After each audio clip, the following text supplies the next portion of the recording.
As it is 6:30, we will start the Truth and Taxation hearing. And tonight we have with us Lindsay Heine, who is. Hold on. Did you start it on YouTube? It did. Yep. Oh, I got it. You got it now? Yep. Sorry. Oh, can we get that closer? We can. As soon as we finish up our technical maneuvering here, we will turn this over to Lindsay Heine, the business. Can you turn it down just a little because it's like reflecting the light? Maybe need to lose some light. Yeah. Yeah, maybe turn the. Business manager here at Bold, and she will take us away in Truth and Taxation. Stay awake. All right. Thanks, everybody, for letting me present virtually tonight. I had the unexpected 3:30 in the morning sick kiddo. So, but we'll just move forward with the Truth and Taxation levy information. And if at the end, if there's any questions, there will be time at the end to do this. So in the Truth and Taxation law, Minnesota law requires that cities, counties, and school districts follow certain steps before adopting the levy for the following year. And the law requires that notices get mailed out to each property owner in the county. And the second step is that we conduct a public Truth and Taxation hearing, and that is what we're doing tonight. Some requirements of the Truth and Taxation public meeting is that we discuss the proposed property tax levy for the taxes payable 2022, which is revenue for school districts next fiscal year, so our 2023 year.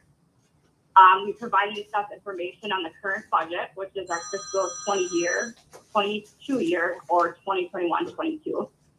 And that there must be a reasonable amount of time to give public comments and ask questions.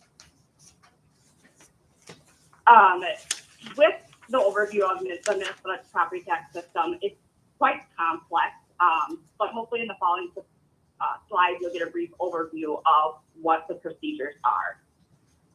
Some points to remember are that the revenue formulas are set by the state legislature, except for a voter-approved referendum. So that's all done for us on the state level. The local levy and state aid mix are set also by the state legislature.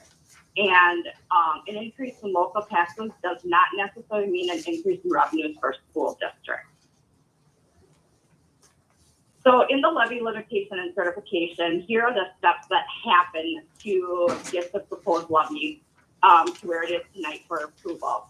And that is that state law sets the maximum for the counties and the schools. The Department of Education computes our levy, and then the school board certifies the levy, which that will be done in the regular board meeting tonight. There's a calendar that must be followed in this process. So in June, the district provides data to NDE. It's called our summer levy process. And throughout the summer, we're providing documentation and doing submissions. And then in August, the date is set for the location of the levy hearing and submitted to the county. In September, at the regular board meeting, the board certified the proposed levy. And that can be done in a couple of ways. It's either you propose it at the maximum, or you set a dollar amount, which we call under levy. So in September, the maximum was approved, because at that time, MDE is still going through and calculating, numbers are still being revised, and we're getting lots of updates as to what our levy amount is going to be when it comes to our TNT presentation tonight.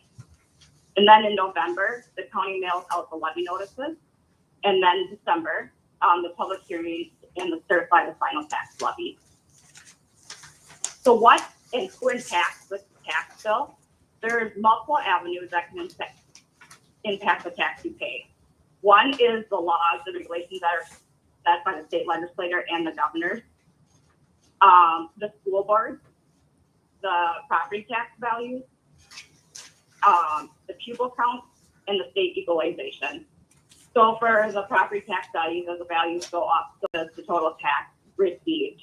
As pupil count go down, the less revenue is received by the district, and state equalization aid works in the opposite way as well. Another piece to the property tax levy, this aid to school credit was enacted in 2017. It affects all existing debt in your Fund 7, except for OPEB bonds, which we don't have at full. It's a reduction on their property taxes for farmers and timber owners. And by 2023, it's scheduled to increase to 70%. And I'll show you a diagram here in a second. And the revenue from the aid to school comes from the state. So it's actually state credits that are paying for this by sales and other tax revenue. So as you can see here, it goes up 5% from 2021 to 22. So 55 to 60%, and by 2023, it's going to go up 10%, so that we're at the 70%. So how you find this aid to school credit, here's an example of your property tax statement, and it's calculated on each parcel statement. So it's not the resident and the 1 acre, but it's all the land above that. And then they sum all the parcels together, and then it's shown in step 2 on your property tax statement. And then remember, this is paid by the state, so it doesn't show up on the levy certification report, but it will show up in your property tax statement. So this is a graph that kind of shows you the different sources of revenue that a district's going to take in compared to each other. Most of the time, it's pretty similar from year to year. Due to the current circumstances and the economy where it's at, federal revenue has gone up a bit with the CARES money and other federal funding, and state aid fluctuates with enrollment. So that's been slightly down with a fluctuation in ADM. Here is some more pie charts that kind of show you what portion of each fund takes levy revenue into. So the general fund has 15% of the levy compared to the 85% of other revenue. The community ed fund takes in 21% levy dollars compared to the 79% that's other revenue. And the food service doesn't take in any levy dollars, it's all other revenue. And as you can see by this pie chart, when you're looking at the distribution by fund, we only have 2 funds that we collect levy revenue on. And the general fund being the biggest fund that a school district has, that levy recognition is 96% compared to 4% in the community education fund. So here's what our levy looks like when you compare the 20 pay 21 compared to the 21 pay 22. So the change is the general fund is going to go down about 56,000. As we talked about in the previous slide, things that can cause that are property tax values, pupil count, and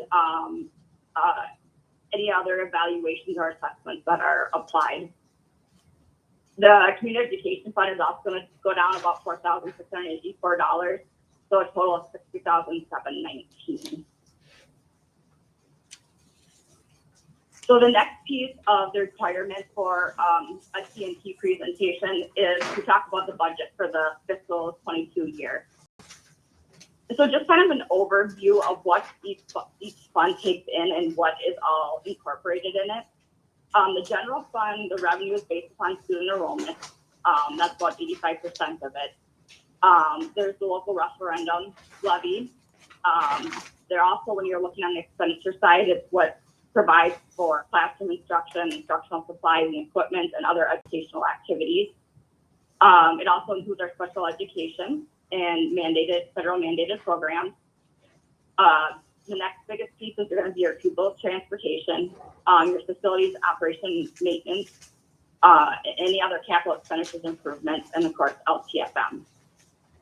In your food service fund, that's going to be your school and breakfast, your school breakfast and lunch program.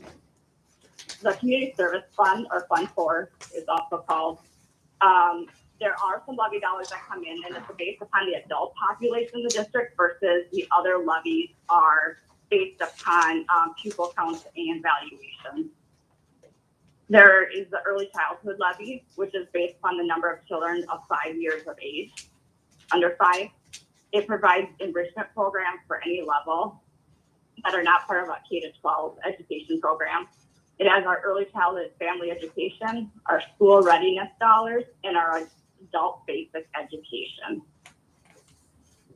So when you wrap all of those items up, here is what our budget looks like compared to last year. And this is revenue only right now. We'll look at expenditures here in a few minutes.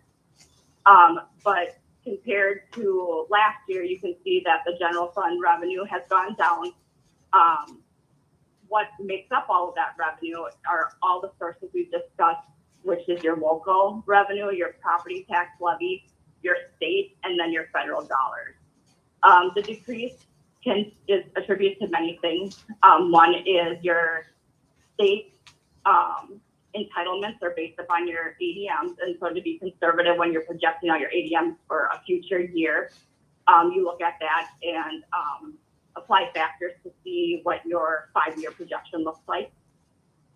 Other factors in that is at the time that the budget needed to be approved to comply with state statute, it was uncertain what the state was going to do with the formula. So instead of the 2.45% that the state did approve after the budget was done, we had budgeted 1% to be conservative. So that's kind of what makes up the difference when you're looking at fiscal year 21 to fiscal year 22 budget. In the food service, the same thing. We had been operating in fiscal year 21 under the summer food program, which the reimbursement rates from the federal government are higher than the normal breakfast and food lunch program. And so not knowing what fiscal year 22 was going to look like for how and what program we were going to use, we were conservative in our revenue compared to the previous year. The community education program, there we budgeted for hopefully a normal full fiscal year, no months off for distance learning and reduction in tuition payments that come in. And then the debt reduction fund is no longer needed. There was no longer a budget for fiscal year 22 compared to 21 because there'll be no more levy dollars coming in because the last payment was made on the bond. So that fund will no longer exist. And this kind of just shows you with the dollar amounts that we were just seeing on the previous slide, how the general fund makes up the majority of all of our funds there and how the other funds play a role in our revenue budget in total. So this next slide is your expenditures. Again, the general fund is the biggest fund that we have. And there's an increase compared to the previous year. One, because you have a cost of living adjustment for your contract. There's one-time budget for purchases that will be made with one-time federal monies that were coming in related to the CARES and other pandemic revenue. There's also an increase in the food service costs, again, because of where the economy is and what it was looking like at the time of budget. We needed to make sure that we adjusted for increase in cost of prices and contracts on the food service side as well. The community education, same concept with prices going up for contracts and other expenses. We increased our expenses compared to the previous year. And just like on the revenue side, the debt reduction fund is going to be done because the last payment was made, so there was no budget needed in fiscal year 22. And then our trust fund is our scholarship fund. So we're budgeting for potential scholarships that will be paid out. So this is just another way to look to see how our general fund dollars are spent. And just kind of give you an overview of what each of these categories mean. Under instructional programs, that's going to be all your activities dealing with the direct teaching and instruction to students. The district and building administration is going to be your superintendent office, your principal, your elementary, high school, and district offices. All of that district-wide administration is going to be under that category. Your pupil support services, examples of that at bold are counseling and guiding services, your health services, social workers, But the largest piece there is actually the transportation. So that's where your people transportation expenses go as well. And then the building operations maintenance are any activities with operation, maintenance, and repair of the building and district itself. In instructional support services, some examples of that are your media center, your staff development opportunities and activities for the district, and then also technology. So that makes up the instructional support services. The others are dues and licensure fees, transfers, that type of stuff. So here's another way to look at just kind of, instead of looking at straight numbers, it's just putting it in a pie chart. So it's easy to see that our budget is where it should be spent, where it's being spent mostly. Our biggest piece of the pie is under instructional programs, teaching and direct services towards the students. So that is what I have for the truth and taxation levy information. And so now I will open up the floor for any questions that you guys may have.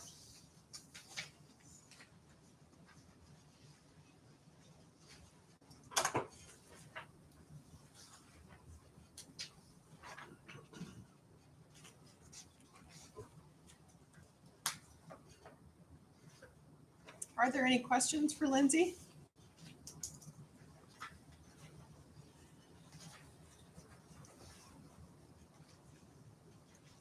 So basically for this, are we putting more tax on the community, or is this just basically the same thing we had last year? Yep, the same thing. Like, let me go back to this slide. So what this is showing is the levy that was approved last year was $1,372,111. And in 22, it's going to be $1,311,392, which is actually a decrease of $60,719.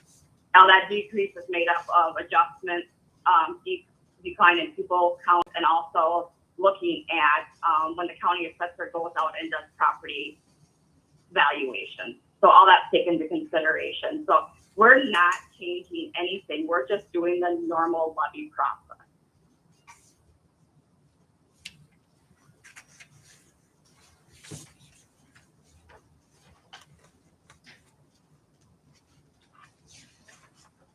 Any other questions?